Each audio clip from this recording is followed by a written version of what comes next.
जी news portal के सभी दर्शकों को मेरी ओर से नमस्ते गंगापुर। और आप सभी का बहुत बहुत शुक्रिया। और कल संडे था, वीकेंड था, आप सब लोग घर पर रहे।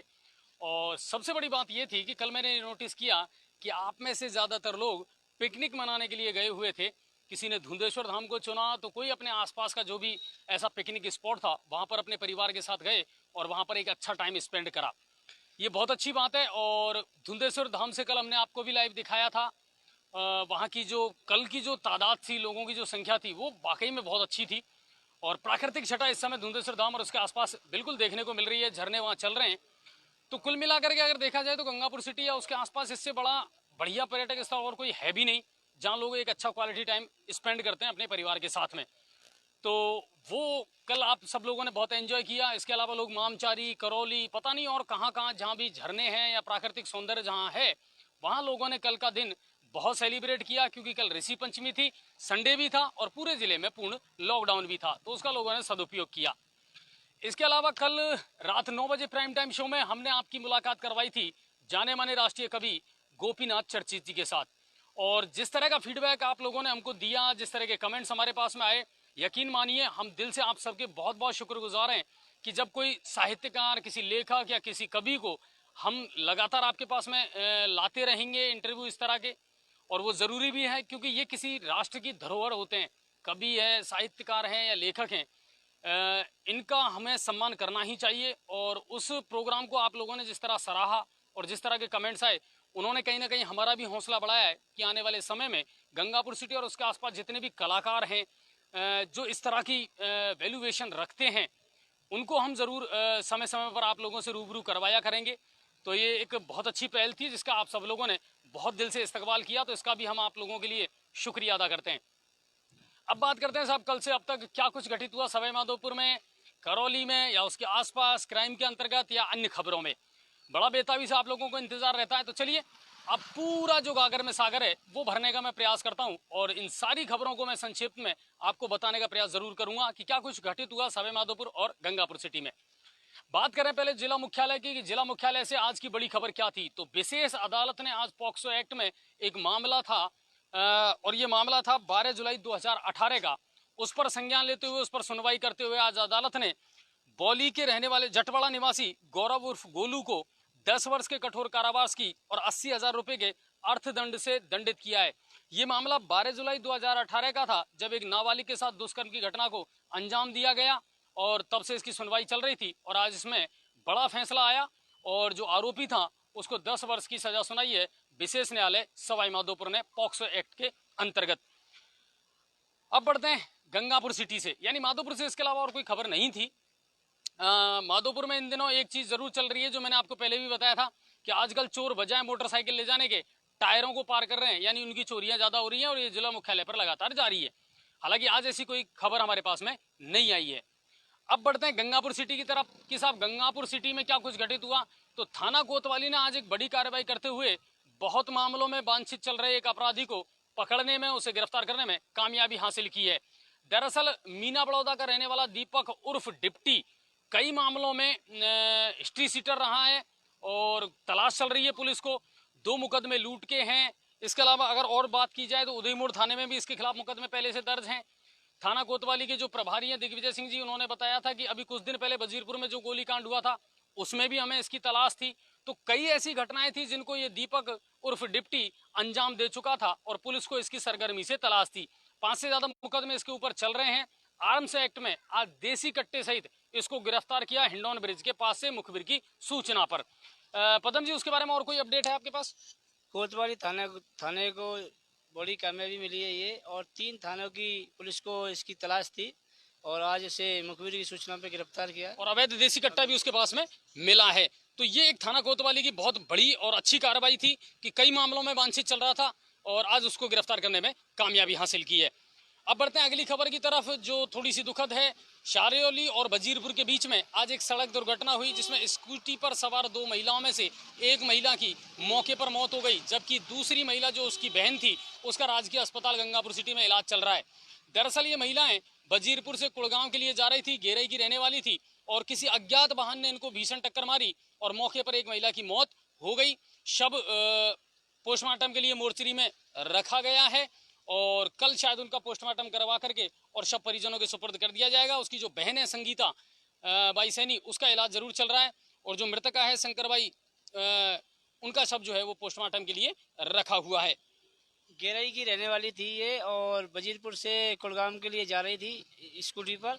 अज्ञात वाहन की टक्कर से स्यारौली और वजीरपुर के बीच में टक्कर मारी गई, जिससे इसकी शंकर बाई की तो घटनास्थल पर मौत हो गई और संगीता बाई को वजीरपुर हॉस्पिटल में ले जाया गया।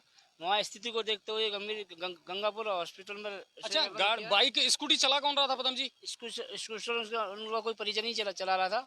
वो उनकी क्या स्थिति है? ठीक है, उनका कोई चोट नहीं है। तो कुल मिलाकर के एक महिला की उसमें मौत हुई है और दूसरी जो उनकी बहन है संगीता, उनका इलाज गंगापुर सिटी के राजकीय अस्पताल में इस समय चल रहा है। और तीसरी एक चौंकाने वाली खबर आई राजकीय अस्पताल में। दिन दहाड़े एक चोरी का मामला था और चोर को लोगों ने रंगे हाथों पकड़ लिया। मोबाइल चुराने का प्रयास कर रहा था सर्जिकल वार्ड में। ये बड़ा जोरदार मामला था, सुबह का मामला था। सरकारी अस्पताल की घटना थी सुबह 9 बजे की और ये साकिर नाम का कोई व्यक्ति था जो वार्ड नंबर 24 में घुस गया था और जब मोबाइल उसने उठाने का प्रयास किया तो लोगों ने इसको देख लिया और वहाँ के जो अस्पताल में थे लोगों ने उसको दबोचा और फिर बाद में गार्ड को सुपुर्द कर दिया। गार्ड ने कोतवाली पुलिस को सूचित कर कोतवाली पुलिस को सुपुर्द कर दिया और कोतवाली पुलिस मामले की जांच कर रही है। कुल मिलाकर के यह है कि लंबे समय से एक मांग चल रही है कि साहब राजकीय अस्पताल में एक पुलिस चौकी का होना बहुत जरूरी है।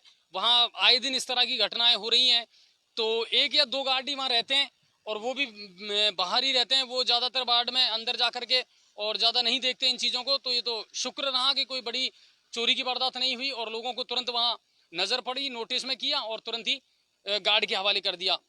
आरोपी जो शाकिर है वो शारौली का रहने वाला बताया गया है, पुलिस के हवाले कर दिया है। अब बात करते हैं गंगापुर सिटी के ताजा सूरत हाल की। तो सर ऐसा है, विधानसभा का सत्र इस समय चल रहा है राजस्थान सरकार का और विधायक साहब अभी यहाँ मौजूद नहीं है। अमृत योजना का जो काम है, पाइपलाइन कनेक्टिविटी का जो काम है, वो जरूर तेजी से चल रहा है। अब बात आती है कि साहब पाइपलाइन तो चलो उसका काम तो चल रहा है, लेकिन पेचवर्क, सड़कों के गड्ढे, उनका क्या होगा? तो कुल मिलाकर के अब तक की जो सूचना है वो ये है साहब कि बारिश के चलते सड़कों का काम अभी शुरू नहीं हो पा रहा है और पेचवर्क नहीं किया जा रहा है।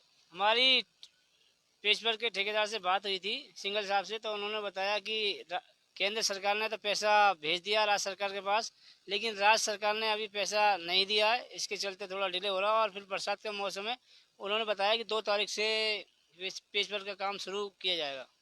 कुल मिलाकर के ये मुद्दा हमने पहले भी उठाया था कि साहब काम तो हो जाएगा, अच्छी बात है, लेकिन उसमें क्वालिटी का ध्यान जरूर रखा जाए। ऐसा ना हो कि जैसी सूरत हाल अब देखने को मिल रही है कि जहां जहां भी आपने पेचवर्क किया है वहां सड़कें अब धंस चुकी हैं और वो दुर्घटनाओं को निमंत्रण दे रही हैं। चलिए, अब गंगापुर सिटी और इसके आसपास से यही खबरें थी, इसके अलावा और कोई खबर नहीं थी पदम जी। अब बात करते हैं नांदोती से। नांदोती से हमारे संवाददाता राजेश अवस्थी ने आज हमारे पास में 2-3 खबरें भेजी हैं और सबसे बड़ी खबर जो आई है पदम जी, मैं उसको आपके साथ शेयर करना चाहूंगा कि नांदोती और उसके आसपास के दर्जन भर गांव ऐसे हैं जिनमें इन दिनों ठगी का काम चल रहा है। दरअसल लोगों ने जिन 2 व्यक्तियों को आज पकड़ा है, मामला ये था कि ये दोनों दौसा जिले के सिकंदरा थाने के अचलपुरा गांव के रहने वाले थे और ई मित्र चलाता था इनमें से एक आरोपी। इन्होंने क्या करा कि प्रधानमंत्री आवास योजना का पैसा दिलाने के नाम पर प्लस बीपीएल में नाम जुड़वाने के नाम पर लोग बाग जो गांव में रहते हैं उन लोगों को जाकर के इन्होंने मूर्ख बनाया। उनके खाता संख्या जो है बैंकों की वो ली और इनकी जो थंब इम्प्रेशन है वो मशीन में लिया और इनके खातों से पैसा निकाल लिया। और ये मामला 2-3 दिन से चल रहा था। जब लोगों के अकाउंट से पैसा निकला तब उनके पास में मैसेज आया और तब लोगों को इन लोगों पर शक हुआ। ये लोग 2-3 दिन से ये काम कर रहे थे और सुनने में ये भी आया है कि लगभग दर्जन भर ऐसे गांव हैं जिनमें इन्होंने ठगी का काम किया है। आरोपी कमल बैरवा जो है वो अचलपुरा का रहने वाला है और ई मित्र संचालक है और उसको इन चीजों की पूरी नॉलेज पहले से थी और अपने सहयोग के लिए उसने अपने ही गांव के एक व्यक्ति अनिल बैरवा को इस काम में लगाया हुआ था। इस तरह की सूचना वृत्त अधिकारी जो टोडा भीम के उनके पास लगातार मिल रही थी और कहीं ना कहीं पुलिस ने अपना जाल बिछाना भी शुरू कर दिया था और उनके दिशा निर्देश पर नांदोती थाने के थाना अधिकारी राम खिलाड़ी मीणा के नेतृत्व में एक टीम का गठन किया गया और उस टीम ने मिलकर के आज इन दोनों आरोपियों को धर दबोचा, इनको गिरफ्तार कर लिया गया और जिन लोगों से इन्होंने ठगी का काम किया है उनकी भी डिटेल अब पुलिस निकाल रही है कि किसके खाते से कितना पैसा इन लोगों ने निकालने का काम किया है। और जिन्होंने सबसे ज्यादा इसमें योगदान दिया पुलिस के वो अधिकारी और कर्मचारी, उनका भी हम शुक्रिया अदा करना चाहेंगे। जिनमें कांस्टेबल राजेंद्र है, शहरदीन है और कपिल देव। ये जो पुलिस के अधिक कर्मचारी हैं, इन्होंने टीम बना करके और इन दोनों आरोपियों को धर दबोचा और अब उनके खिलाफ मुकदमा दर्ज कर लिया गया है। नांदोती से ही एक और खबर आई है कि सलावद में एक 35 फीट गहरे कुएं में एक गौवंश गिर गया था, एक सांड गिर गया था और बजरंग दल के कार्यकर्ताओं और ग्रामीणों के सहयोग से उसे सुरक्षित बाहर निकाल लिया गया था। तो ये भी एक बात थी। सफाई को लेकर के भी आज एसडीएम साहब को ज्ञापन दिया गया। हालांकि एसडीएम साहब नहीं मिले, लेकिन नांदोती के जो व्यापार संघ है उनने मिलकर के आज ज्ञापन दिया था एसडीएम को और तहसीलदार को कि साहब गंदगी जो है उससे निजात दिलाई जाए नांदोती शहर के लोगों को। ऐसे ही ठगी का मामला माली समाज के लोगों से हुआ था। दुकान देने के नाम पर, वितरित करने के नाम पे मंडी के अंदर करीब 85। हाँ, वो नगर परिषद वाला जो परिषद मतलब चोरों को नगर परिषद के लोगों ने पकड़ भी लिया, लेकिन बड़े शर्म की बात है नगर परिषद के जो अधिकारी कर्मचारी ने उनके खिलाफ मुकदमा दर्ज ही नहीं कराया, जबकि पैसे भी बरामद कर लिए थे उस ठग से, और न तो वो हमारी समाज के अभी तक पैसे लौटाए गए हैं और न ही उनके खिलाफ कोई कार्रवाई की गई। हाँ, नांदोती में आज जो ये मुकदमा दर्ज हुआ है उसमें भी लोगों ने अपील की थी कि साहब चलो आपने मुकदमा तो दर्ज कर लिया, पीड़ितों का पता भी चल जाएगा, लेकिन जो पैसा ठगा गया है वो क्या वापस मिल पाएगा या नहीं मिल पाएगा, ये एक बड़ा प्रश्न जरूर है कि जिन लोगों के खाते से पैसा गया है उनको पैसा अब कैसे मिलेगा। नगर परिषद के लोगों ने उनसे जिनने पैसे लिए थे उनसे ठगों से पैसा तो वसूल कर लिया, ले लिया, सारा पैसा जब्त कर लिया, और वो पैसा उनका ये कहना है कर्मचारियों का कि हमने तो कोतवाली पुलिस को दे दिया। अब कोतवाली पुलिस का ये कहना है कि जब तक वो एफआईआर दर्ज नहीं कराएं जब तक इसका हम कैसे गिरफ्तार कर सकते हैं। अधिकारियों को चाहिए, नगर परिषद को उनके खिलाफ मुकदमा दर्ज कराना चाहिए था उनको। कुल मिलाकर के यह है कि ऑनलाइन ठगी का और इस तरह की जो ठगी के मामले हैं ये दिनों दिन बढ़ते जा रहे हैं और कहीं ना कहीं जनता को जागरूक और सजग रहना ही पड़ेगा। आप ऑनलाइन शॉपिंग के चक्कर में या किसी लोभ में आकर के और फिर जब अपने पासवर्ड हैं या खाता संख्या है या पैन कार्ड नंबर है ये जब आप बता देते हैं तो फिर आपके पास में कुछ नहीं बचता और सामने वाला बहुत कुछ आपकी जेब खाली कर सकता है। तो इन चीजों से बचने का प्रयास जरूर करें। हमारा तो लोगों से ये कहना है कि कच्चे लोभ में ना फंसे कोई भी, अन्यथा आप ठगी का शिकार होंगे बिल्कुल, और आपको एक नुकसान, आर्थिक नुकसान जो है वो उठाना जरूर पड़ेगा। तो कुल मिलाकर के नांदोती से ये प्रमुख खबरें थी जो हमारे संवाददाता ने भेजी। अब बात करते हैं करौली की। करौली से क्या क्या डिटेल आई है आज। तो करौली जिला मुख्यालय पर एक वृद्ध महिला की हत्या कर दी गई और कलेक्ट्री के पास का बिल्कुल ये मामला था, पेट्रोल पंप के पास का, कि लाखों रुपए के जेवरात और नकदी लूट करके आरोपी वहां से जो थे वो फरार हो गए और ये एक बड़ी घटना हुई जिला मुख्यालय करौली पर। इसके अलावा आज वहां के जो एसडीएम है देवेंद्र परमार जी, वो एक महिला के लिए फरिश्ता बनकर के साबित हुए। जब एक गर्भवती महिला को ब्लड की बहुत आवश्यकता थी और जब इसका पता एसडीएम देवेंद्र जी को चला तो उन्होंने मौके पर पहुंच करके रक्तदान किया और उस महिला की जान बचाई। तो शुक्रिया सर आपका बहुत बहुत इस नेक काम के लिए। ये खबर थी। हिंडौन सिटी से भी एक बड़ी खबर आई है। हालांकि मामला 21 अगस्त की घटना है, लेकिन इसमें मुकदमा आज दर्ज हुआ है कि कट्टे के डर से कट्टा दिखा करके और 2 नाबालिग बालिकाओं के साथ में दुष्कर्म की घटना को अंजाम दिया गया। सामूहिक दुष्कर्म उन 2 बालिकाओं के साथ में किया गया और इसका मुकदमा आज हिंडौन सिटी में दर्ज हुआ है। इसके अलावा और अगर कोई घटना है तो हम अजय जी एक मामला चल रहा है, विधायक का एक वीडियो वायरल हो रहा है, क्या मामला है वो? हाँ पदम जी, बिल्कुल आपने सही प्रश्न छेड़ा है और हम भी लगातार सुबह से विधायक महोदय को फोन मिलाने का प्रयास जरूर कर रहे हैं, लेकिन अभी विधानसभा सत्र चल रहा है तो शायद, लेकिन वो जो ऑडियो है वो कल से वायरल हो रहा है और कहीं ना कहीं उसमें डॉक्टरेट कुछ भी नहीं है, वो हमें तो ओरिजिनल लगता है वो वीडियो। और अगर विधायक ने ऐसा कहा है तो इसका जवाब तो उनको देना पड़ेगा, क्योंकि उन्होंने वादा किया था लोगों से गौशाला बनवाने का। अच्छा जी, कुल मिला के वो उसमें वीडियो वायरल में क्या दिखाया जा रहा है, क्या है? दरअसल क्या है कि उनसे मांग की गई थी गौशाला बनवाने के लिए और जो मांग कर रहा है उनको फटकार करके इंदिरा मीना जी ने ये कह करके मना कर दिया कि कोई गौशाला नहीं बनेगी और मैंने ऐसा कोई वादा नहीं किया। दूसरी बात, अगर आप सड़क जाम करके और जबरदस्ती हमसे कोई वादा करवा लेते हो तो इस बात की कोई गारंटी नहीं है कि वो वादा हम पूरा करें। और वो कोई वोट का देने का मामला भी था। हाँ, वोट देने के मामले तो कई आते हैं साहब। कई बार जनप्रतिनिधि अपनी सच्चाई कह ही देते हैं कि साहब इस इलाके ने मुझे वोट ही नहीं दिया तो मैं यहाँ विकास के काम भी नहीं कर पाऊंगा। कुल मिलाकर के राजनीति का जो स्तर है वो यही है। हालांकि हम उसका दावा नहीं करते, वो सच्चाई है, सच्चाई है, पुष्टि नहीं करते, ये देखने का विषय है। बिल्कुल, और वो ऑडियो जो है वो वायरल तो हो रहा है और कहीं ना कहीं उस ऑडियो को लेकर के अब सवाल तो खड़े होंगे। अभी तो विधानसभा सत्र चल रहा है, उसके बाद जब विधायक महोदय आएंगी वामनवास तो हम ज़रूर इस बारे में उनसे सवाल जवाब ज़रूर करेंगे। और इसके अलावा और कोई बड़ी घटना आज नहीं हुई या आजकल में एक ज़रूर खबर आई है, कस्बा खंडार के जयसिंहपुरा गांव के पास सड़क हादसे में एक किशोर की मौत हुई है। 16 वर्षीय बालक जो था वो इस सड़क दुर्घटना में मारा गया। और बताया जा रहा है कि कस्बा खंडार निवासी स्वर्गवासी रिद्धि मीणा का पुत्र किशन मीणा बाइक से अपने कृषि फार्म से आ रहा था और जयसिंहपुरा गांव के पास पिकअप से टकरा गया। और जब उसके अस्पताल ले जाया गया खंडार, तो वहां डॉक्टरों ने उसे मृत घोषित कर दिया। तो ये एक दुखद घटना जरूर है। और वहां से हमारे पत्रकार जो हैं विवेक कुमार त्रिवेदी ने हमारे पास ये खबर भेजी है। तो विवेक जी बहुत बहुत शुक्रिया, और लगातार खंडार की जो अपडेट है वो आप हमको देते रहें इसी तरह। और ये खंडार से था, हिंडौन से हमने आपको बता दिया, करौली से बता दिया, नांदोती से जो खबरें थी वो हमने आपको बताई, गंगापुर सिटी में क्या कुछ चल रहा है वो हमने आपको बताया। और शेयरिंग में जरूर कमी आ रही है आप लोगों की, तो शेयर जरूर करें। एक चीज जरूर आप सोच रहे होंगे कि साहब आज कोरोना की कोई अपडेट आपने नहीं दी, तो मैं आपको बता दूं हमारे पास एक खबर आई थी कि आज 14 या शायद 15 केस नए आए हैं सवाई माधोपुर जिले में। एक चीज और मैं आपको बता दूं कि आंकड़ों को लेकर के लोगों के दिमाग में बहुत कंफ्यूजन है। कुछ लोगों ने कहा साहब 430 हो गए, 435 हो गए। हम तो शुरू से कहते आ रहे हैं साहब कि मेडिकल ने कभी भी सही आंकड़े जारी किए ही नहीं है और लोग कंफ्यूज हैं। एक बात और मैं आपको बता दूं कि अब आपको आदत डालनी पड़ेगी और जिंदगी के बीच और कोरोना के बीच में एक बैलेंस आपको बनाना पड़ेगा। आपको किस तरह जीना है, देखो जिंदगी वापस नॉर्मल होने के कगार पर है और धीरे धीरे अब कोरोना का जो इफेक्ट है वो भी कम होता जा रहा है। ये आंकड़े भी बता रहे हैं कि अब कोरोना उतना प्रभावशाली नहीं है और धीरे धीरे जो है इसके आंकड़े कम होते जा रहे हैं। और अब तो गवर्नमेंट भी, प्रशासन भी जो है वो धीरे धीरे कई चीजों को खोलने पर आमदा है।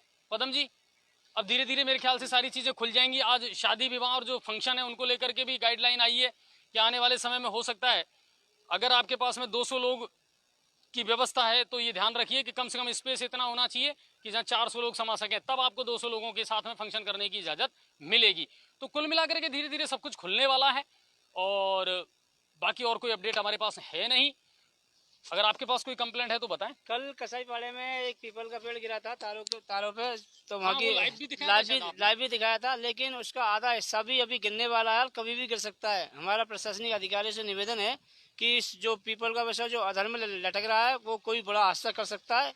मेहरबानी करके उस पीपल के पेड़ को कटवाया जाए और जिससे कोई हादसा नहीं हो सके। अच्छा, वो तो उसी की नहीं है पदम जी, एक चीज और है जो बड़ा इशू है कि शहर के बीचों बीच बहुत सारी ऐसी इमारतें हैं जो जर्जर स्थिति में है, उनका भी एक बड़ा इशू है। कई बार हमने देखा है कि बहुत सारी ऐसी इमारतें हैं जो बहुत पुरानी हो गई, जर्जर अवस्था में है, उनके छज्जे गिर सकते हैं, पोर्च गिर सकते हैं, तो हादसा तो वो भी कर सकते हैं। मई पीपल जो गिरा था, मई पास में एक हवेली है, बहुत बहुत पुरानी है, काफी जर्जर अवस्था में है, थोड़ा कॉर्नर उसका झड़ चुका है और कभी भी बड़ा हादसा हो सकता है।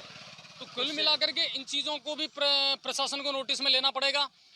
और क्योंकि जनप्रतिनिधि हैं, अब वो पावरलेस हो चुके हैं, सारी शक्तियां जो हैं वो अब आयुक्त महोदय के पास में हैं। आयुक्त महोदय के पास में सबसे बड़ी दोहरी जिम्मेदारी एक और है कि बावनवास जो नई नगर पालिका बनी है उसका अतिरिक्त चार्ज भी आयुक्त दीपक चौहान के पास में ही है, यानी वहां की देखरेख भी अब इन्हीं को कर रही है। अब समस्या ये है कि जब यहाँ की देखरेख ढंग से नहीं हो पा रही तो अभी बावनवास का तो क्या कह सकते हैं कि वहाँ क्या कुछ होने वाला है। मौसम की अगर बात की जाए तो 2 दिन से अच्छी फुहारें हैं और समय समय पर बारिश हो रही है गंगापुर सिटी में, और नलों में जो पानी है वो अब अलग अलग इलाकों में आने लगा है।